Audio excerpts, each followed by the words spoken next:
Wow. Yeah. It's been a little bit. Your brother from the gutter, the slick one, is back. Friend of the friendless. And really a swell guy. The open bar. Never a cover. Never a minimum. And the world, sure enough, is a troubled place right now, is it not? The Bills dropping 2 in a row. What the fuck is up with that, huh? What's going on? The defense doesn't wake up till the end of the game, and they're not playing too good. But at least I give them, there's hope for them. They're getting some injured players back, some players that were suspended back. So the defense should be halfway decent. I mean, yeah, I'm kind of worried about the safety situation because Rapp hasn't been playing that good. And Cole Bishop, I mean, he's like a fucking train wreck so far, this kid. So, and then corner, Tre'Davious White, can he hold up? And then you've got, of course, the offense. What's Josh Allen's problem? Of course, we had Josh Palmer got injured early in the game. We didn't have Kincaid in that game. So those are two big pluses. We're just not good enough to, how can I say, to lose people like that and have it not hurt us. And then, of course, there's the old argument we don't have anybody to stretch the field. Keon Coleman has been very inconsistent, to say the least. And, I don't know what we do at this point. I really don't. It pretty much is what it is. There's rumors that they may try to trade for a wide receiver. Somebody like Jacoby Myers or who's the guy in New Orleans? There's a couple wide receivers there that play on the Saints that have been mentioned. I like Jacoby Myers. I mean, he's pretty solid. If he's not spectacular, but I think he's better than anything we got that we could use on the outside if they could get him from the Raiders. And then there are people that say Josh Allen, he's not playing his best ball lately either. He hasn't looked that great. So, there's a lot of issues, a lot of problems. Some people think maybe Josh Allen is, gone Hollywood. He married this babe, this actress. And he said in a recent interview, he talked about how happy he was and all this, kind of romantical type stuff. And then what's the most important thing your wife taught you? And he said that I'm more than a football player. I'm like, oh, God, this guy is so whipped. Hopefully she's not fucking with his head. Listen, we don't need that kind of shit, honey.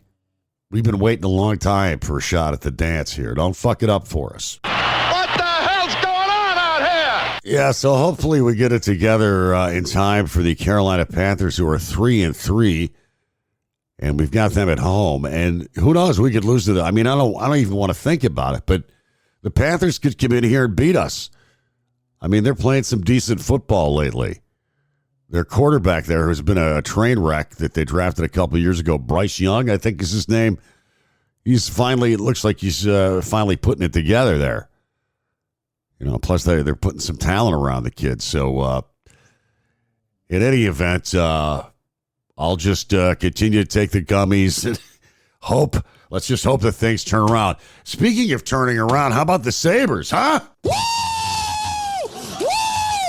Yeah, the Sabres scored 8 goals the other night, and then I'm pretty sure they beat Tampa, the Stanley Cup champions, the Tampa Bay Lightning. They beat them tonight. So isn't that a hot one for a change? The Sabres are doing well, and the Bills are playing like shit. If you would have told me 2 weeks ago that this was going to be like this and that George Santos was going to get released from prison, I would have probably said, hey, you're probably right. You're probably right is what I would have said, because nothing shocks me anymore. Listen, when you get to be my age, nothing shocks you. Nothing shocks you. And let's take this opportunity to check the latest Cumulus stock price. Are you ready for the latest Cumulus stock price? I know you are. I know you're waiting with bated breath. You're pretty high and far out, aren't you? You ready? The closing Cumulus stock price on Friday was 13 cents a share. That is down, believe it or not, from 14 cents a share last week. That is absolutely insane. So, yeah, some major bummer news in the music industry. We lost two rock icons over the last few days. We lost a great actress, too. Diane Keaton passed away. Evidently, she had some dementia issues and died of pneumonia. Really sad. And I think Al Pacino ended up they almost got hitched at one time. They were an item. They were. And great actress, Annie Hall, The Godfather, you name it, she could do anything. Great comedic actor, drama. She is history in the archives, unfortunately. And then, of course, we've got the spaceman Ace Frehley, the coolest guy in Kiss, passed away from a brain bleed from a fall that he suffered. So, unfortunately for Ace Frehley, I mean, he was the Kiss member that I liked because he partied and he was a loose cannon. He was genuine. He was a real person. And then we have John Lodge from the Moody Blues, wrote Just a Singer in a Rock and Roll Band, Ride My Seesaw. Great, bass player for the Moody Blues. He was 82. And, I mean, they were four founders of progressive rock, the Moody Blues. I mean, there was no category for what these guys were when they came out with the Days of Future Past in 67, using the fucking Mellotron. They were the first band to use a Mellotron, which is like a keyboard. I don't want to bore you too much with an analog tape, and it makes all these weird sounds. Like the beginnings of Strawberry Fields as a Mellotron. So, anyways, they used the Mellotron a lot, and then they actually had an orchestra as well, and just, freaky. People call it psychedelic pop, whatever. The Moody Blues, they were like definitely ahead of their time in 67. And that's before the Beatles started getting into that stuff. And of course, as we all know, Mellotron players get all the chicks. Medication time. Medication time. And how about the No Kings rally today, huh? You bet your ass. Nearly 7 million Americans were in the streets earlier today for the No Kings anti-Trump protest. Nearly 7 million people. This is about 2 million more, by the way, than they had in June. So this is the second round, I guess, of the No Kings demonstrations. Organizers say it is in broad opposition to the way they describe President Donald Trump's authoritarian agenda. Protesters rallied across more than 2,700 U.S. cities and towns. And it's been reported that the rallies have been peaceful. People dressed up like frogs, and that's the way to really piss them off. Just laugh at them because they're a joke, and everybody knows it. But I'm sure Fox News will find some footage of a rally, a riot from 6 years ago, and play it over and over on a loop. So their senile listening audience, which includes the President of the United States, will think that the riot is happening at this moment. So, bunch of fucking dingleberries is what they are. But Trump has got to be. I haven't read any of his tweets lately, but I'm sure he's got to be up watching the news, watching all the footage from the 7 million people that protested that they hate his fucking guts. And he'll say that they were all paid actors, right? Yeah, like they paid 7 million actors, or that they're all Antifa members, right? All 7 million of them. And Antifa's not even a thing for anybody that, that researches it. It's just it's a belief. If you're Antifa, that means you're anti-fascist. So the soldiers in World War II, the American soldiers were Antifa because they were anti-fascist. He has a lot of courage to face down Satan.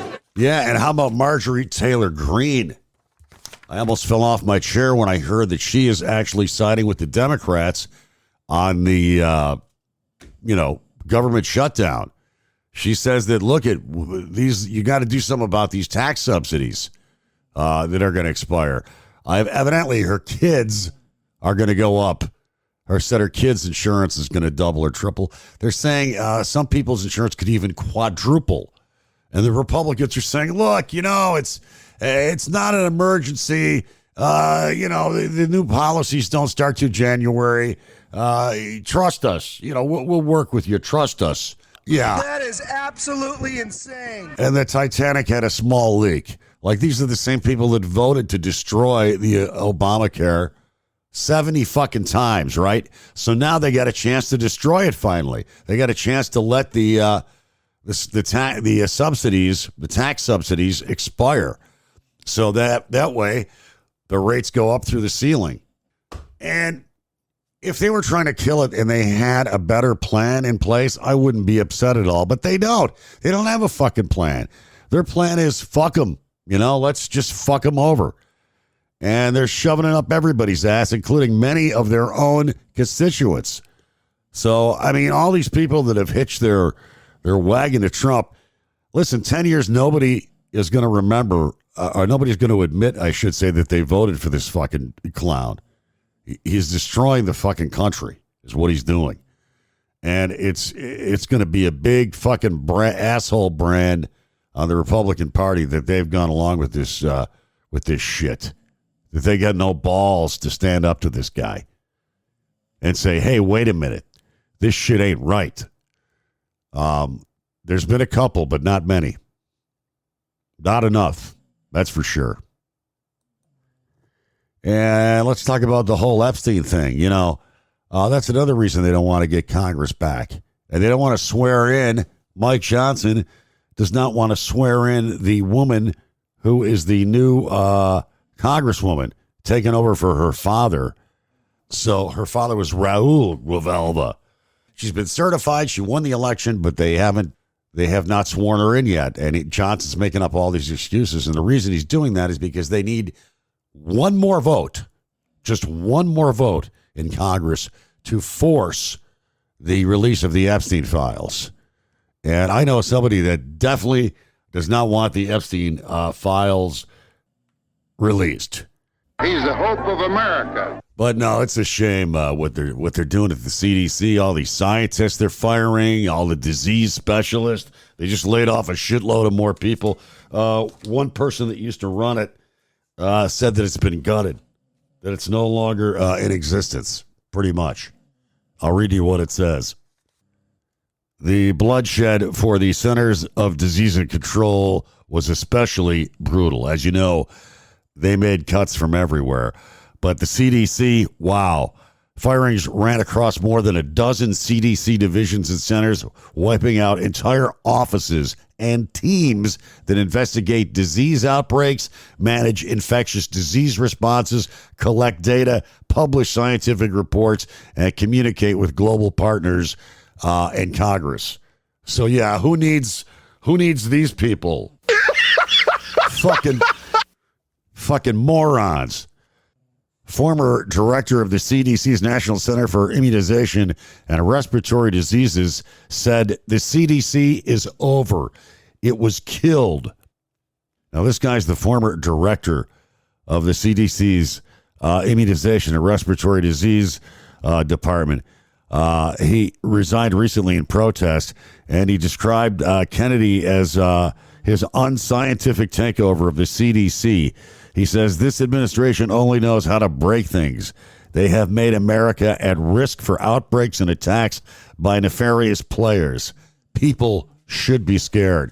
Yeah, and there's also a bunch of FEMA people who are scared, ex-FEMA workers, and they're saying, look if there's a fucking bad hurricane or something, we're not going to be able to help you, which goes with their whole attitude of that it should be up to the states to help themselves with no federal help.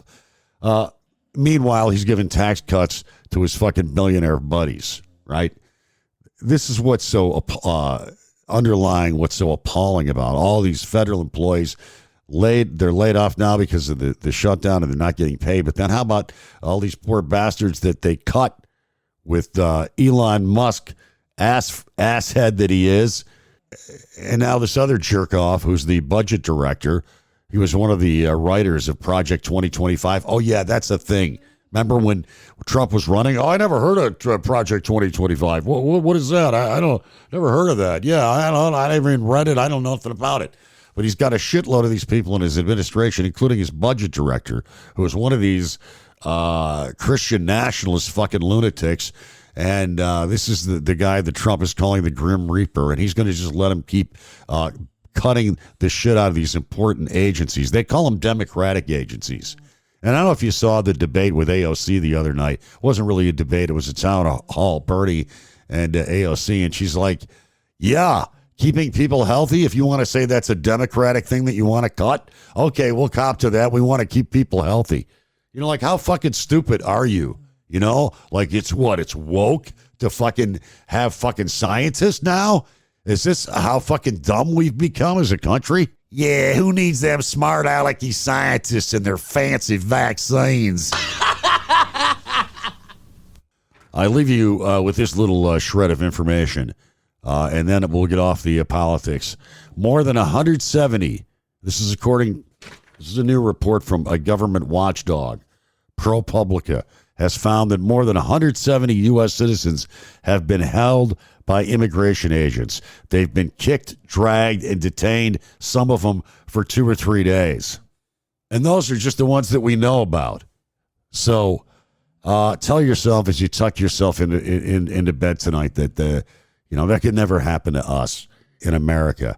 Just keep telling yourself that. They may be drinkers, Robin, but they're also human beings. So yeah, all these cuts, the education department, they've pretty much gutted that. Well, the U.S. Department of Education fired nearly everybody in the Office of Special Education and Rehabilitative Services in a wave of new layoffs. These people have no conscience. They have no soul. They got to go. Hey ho, Trump got to go.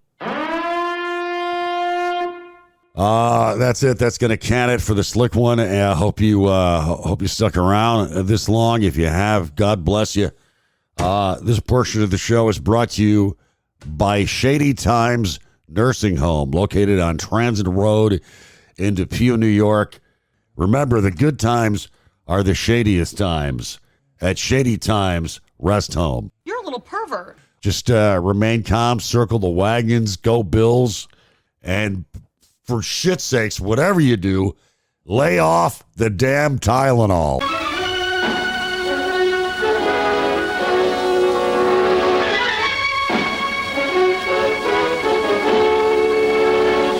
Hail to the king, baby.